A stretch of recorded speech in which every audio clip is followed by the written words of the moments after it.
而家坐喺呢度，我同你影張相，坐喺呢度。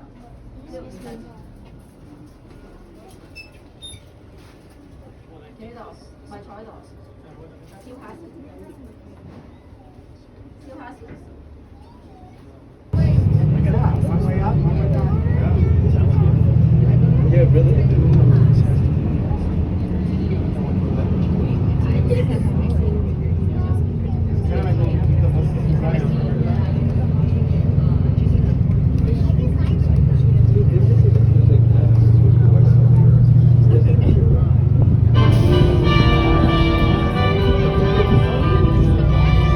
Hello everyone, my name is Alex Trebek, and on behalf of California State Parks, I would like to welcome you to Hearst San Simeon State Historical Monument, better known as Hearst Castle. As we begin the riding portion of your tour, we ask for your cooperation. Please stay seated at all times and keep your head and arms inside the windows. Please turn your cell phones to mute. If you have trash to dispose of, there will be a trash container when you exit. Bottled water is allowed, but food and chewing gum are not permitted on the bus or during the walking tour. We thank you for your assistance in helping to maintain this beautiful place. The road you are traveling is the same one the art collector and newspaper publisher William Randolph Hearst traveled when he began building this estate with his architect Julia Morgan in 1919. They worked on this project for 28 years. We will pass a large Spanish-style house built in the 1930s as the poultry ranch manager's residence. It is still used by Hearst ranch employees today.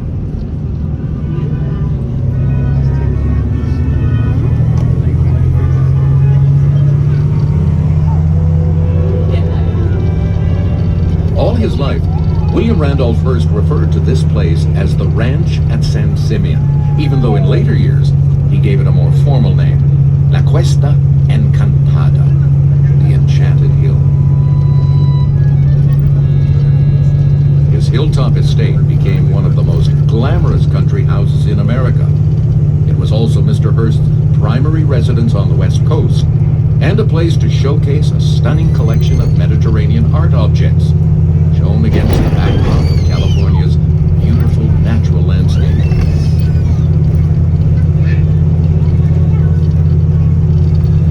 Hundreds of glamorous guests traveled this same road to visit the castle in the 1920s and 30s. But imagine Mr. Hearst first as young Willie, a boy following his father along the winding bridle path that would become this road, climbing on horseback 1,600 feet, 488 meters, to a hilltop that was often sunny when the fog shrouded the coast during the summertime. Later in life, Mr. Hearst said that the road was so steep and the way so rocky that he only managed by hanging on to the tail of my pony. George Hearst knew California's landscape well, having traveled west as a miner from Missouri in the 1850s looking for gold. The geology that caused these steep hills to rise from the ocean floor millions of years ago was the same factor that brought precious minerals like gold, silver, and copper closer to the Earth's surface, allowing them to wash down the high mountain creeks of the West. Though thousands came west looking for easy riches during the gold rush, few succeeded. George Hearst was a skilled miner and geologist, and became one of America's richest men with investments in Comstock silver, Anaconda copper, and Homestake gold mines. But he never mined in this region.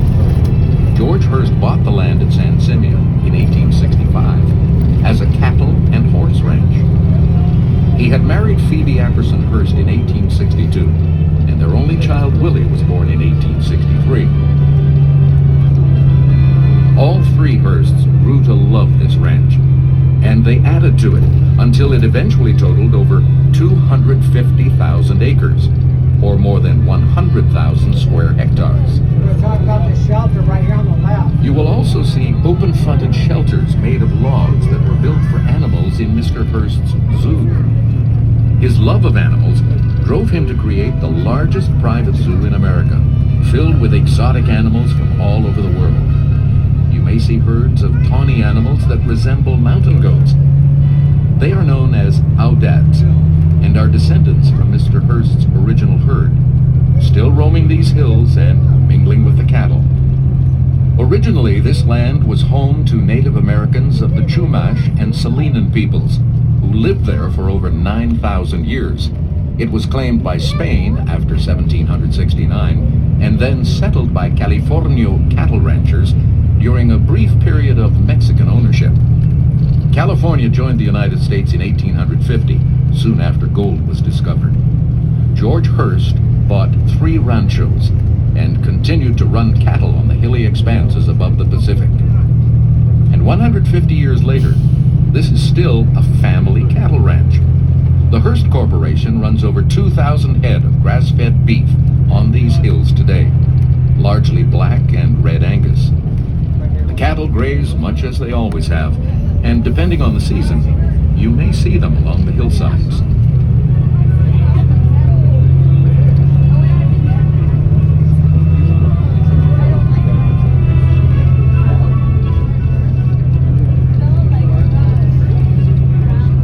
William Randolph Hearst was 56 in 1919 when his mother Phoebe died, his father having passed away earlier. William inherited this land he had loved nearly all his life, and immediately hired a talented and singular architect, Julia Morgan, whose firm was located in San Francisco. Hearst was overheard walking into Miss Morgan's office and announcing he was tired of camping in tents. "I'm getting a little old for that. I'm thinking of building a little something." Well, his little something became this estate of more than 165 rooms, and he chose to build it on the hill which had served as his family's original campsite. Julia Morgan's first challenges were to make a road from the old bridle path, and also to bring water from the natural springs that were located on a mountain almost 6 miles east of this hilltop.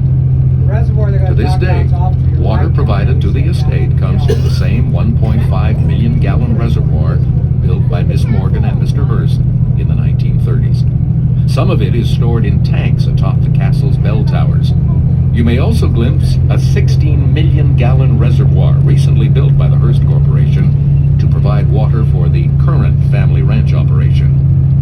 The Mediterranean climate of this region brings hot, dry summers and cool, wet winters, a perfect setting for the native oak trees known as coastal live oaks, or Quercus agrifolia. These are the large trees we pass, which have spreading low branches, small dark green leaves, and rough brown bark. Mr. Hearst and Miss Morgan designed the road to wind around the trees, some of which are more than 300 years old. On the hilltop, they sited the buildings around the oaks, and occasionally even moved a massive oak out of the way as the castle grew. You'll notice the hillsides are also covered with grasses. With the winter rains, these grasses turn a rich green. In the summer and fall, they change color to a golden brown. Mr. Hearst filled these pastures with his exotic zoo animals. In his day, guests traveling this road would have passed by antelopes, yaks, giraffes, llamas, water buffalo, bison, and more than 100 other species. Most are gone now, but in addition to the Audats, today you might see sambar deer and Roosevelt elk mingled with the cattle. Keep watching, and you may also glimpse some animals native to the area, including deer, foxes, and coyotes, as well as the large black birds that soar through the skies, known as turkey vultures. The views of the coastline can be quite spectacular on clear days. So too are the views of the twin-towered structure Hearst and Julia Morgan called Casa Grande, which means big house in Spanish, now commonly referred to as the castle. The road was designed so the castle would appear and disappear as you climb higher.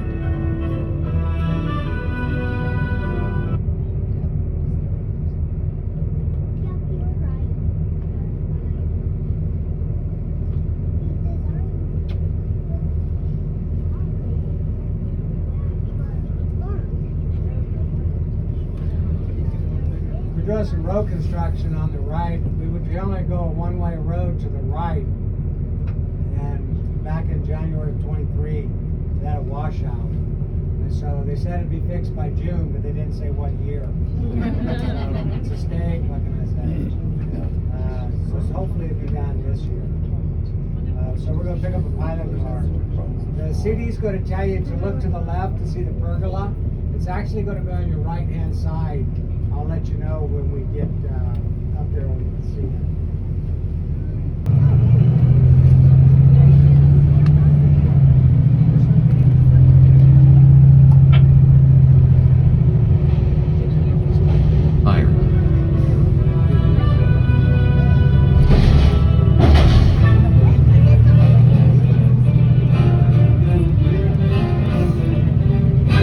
Upon reaching the top of the knoll, we will travel through a landscaped area filled with fruit trees, which supplied some of the food in Hearst's time at the ranch. He grew nearly all his food on site, including beef, poultry, dairy products, and fruits and vegetables. You may also see on the left the remains of a columned arbor known as the pergola. It was a path for walking or riding through on horseback. Its columns were planted with fruit trees, apples, quince, plums, cherries, peaches, and apricots, among others, and it was canopied with grapes. At over a mile in length, it was laughingly referred to by Julia Morgan as the longest pergola in captivity.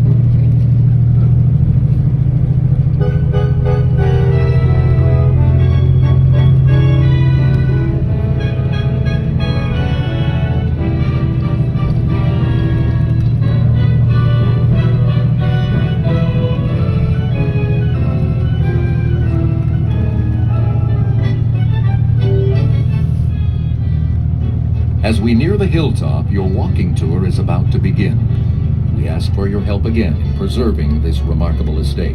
While on tour, please touch only the handrails of concrete and black iron, and avoid touching or leaning against any other objects. When inside the buildings, please remain on the tour carpeting. Flash photography is allowed outdoors only. Please turn off your flash when you go inside the buildings. Your tour will take a one-way route over the hilltop without doubling back, so be sure to take your photographs when you see them. Photography for personal use is very much encouraged, but written permission must be obtained for publication. Please turn off your cell phones or put them on mute. Bottled water is allowed, but no other food or drink. Chewing gum must be disposed of in the trash containers as you leave the bus. We request that you stay with your group at all times. Ask your guides if you need any assistance. And now we invite you to imagine what it would have been like to visit this glamorous estate in Mr. Hearst's time. For him, it was always the enchanted hill. Get ready for your enchantment to begin.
It's cheap, Home Depot, easy to replace.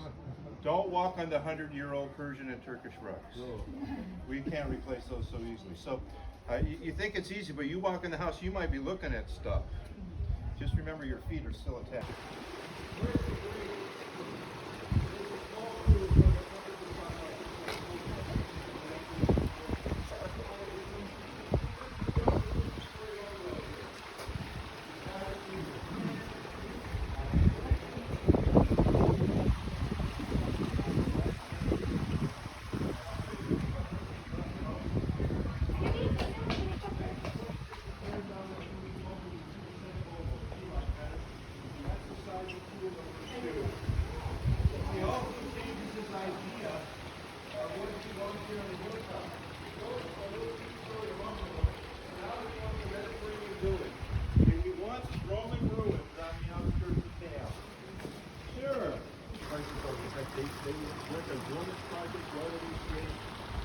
especially those 300 residences in the Berkeley Bay Area of some of the wealthy folks. His dad is one of the 10 wealthiest men in America, so he knows some folks.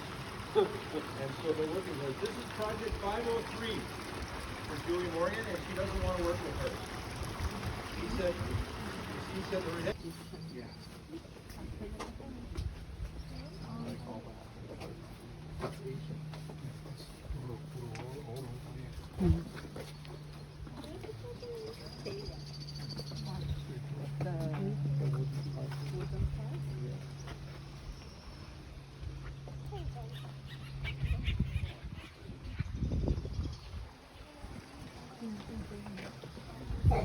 Okay, folks, just a.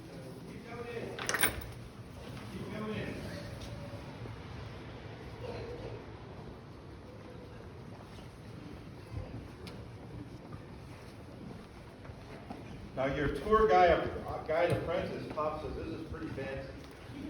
So I thought that's a pretty good description as you are here. And I'm going to get started. We're going to try and get everybody in the room. But we're going to talk about Hearst, because I forgot to tell you outside, there are 3 requirements for your visit here. At 7:30, he's going to ask you to come in this room and have cocktails with the other guests. And after the cocktail hour, you're going to be expected to go, hi, Maury. You're going to be expected to go in and have dinner with Mr. Hearst. Now, don't be late. Because if he goes in there and he closes the door and you're locked out, they're packing the bags. And sorry, we need to move for somebody else. You know that Mr. Hearst wait. And then after dinner, you're going to have to endure probably the first one to move to the side of the room. So you take cocktails, dinner, and movie? Yeah, okay. When you come in, you're going to get met by a beautiful blonde on the other side. And we talked to Hearst, got married in 1903. He's got 5 boys.